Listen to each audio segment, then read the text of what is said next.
TikTok, Facebook এসব জায়গায় একটা বিশ্রী কথা প্রচলিত। সেটা হলো যে পুরুষরা কেমন যৌনকর্ম করে যখন গোসলে যায় তখন সে সেই মেয়েকে ভুলে যায়।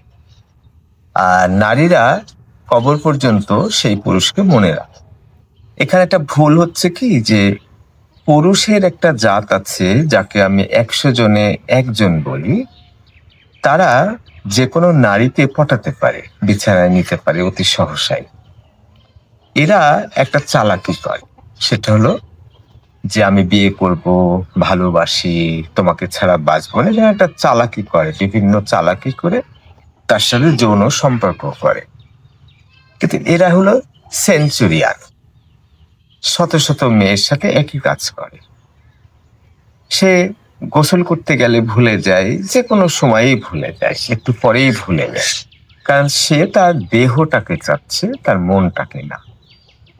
এটা হলো ১০০ জন পুরুষের মধ্যে একজন। আবার অনেক পুরুষ আছে দেহ চাচ্ছে কিন্তু ছলনা করতে পারে না, প্রেমের অভিনয় করতে পারে না, বিয়ের অভিনয় করতে পারে না।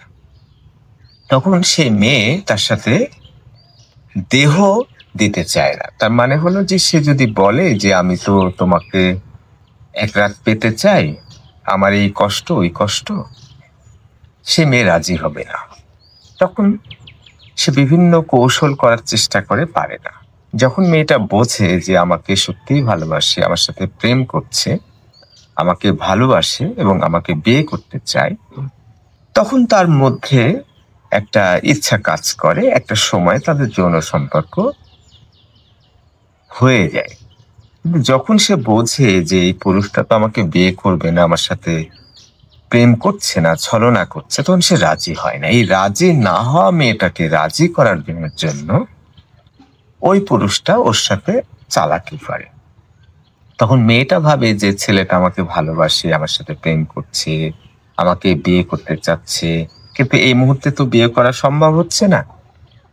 এটা যৌন সম্পর্ক বিয়ের আগে করা যেতেই পারে, এভাবে ব্যাপারটা হয়ে যাচ্ছে।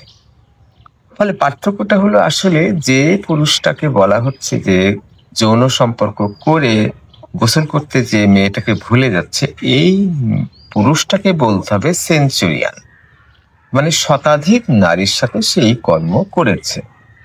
কিন্তু মেয়েদের একটা সাবকনশিয়াস মাইন্ড আছে যেখানে তার প্রেম, ভালোবাসা, যৌনতার উদ্রেক করে, কিন্তু পার্টিকুলার সেই পুরুষের যাকে তাকে পছন্দ করে,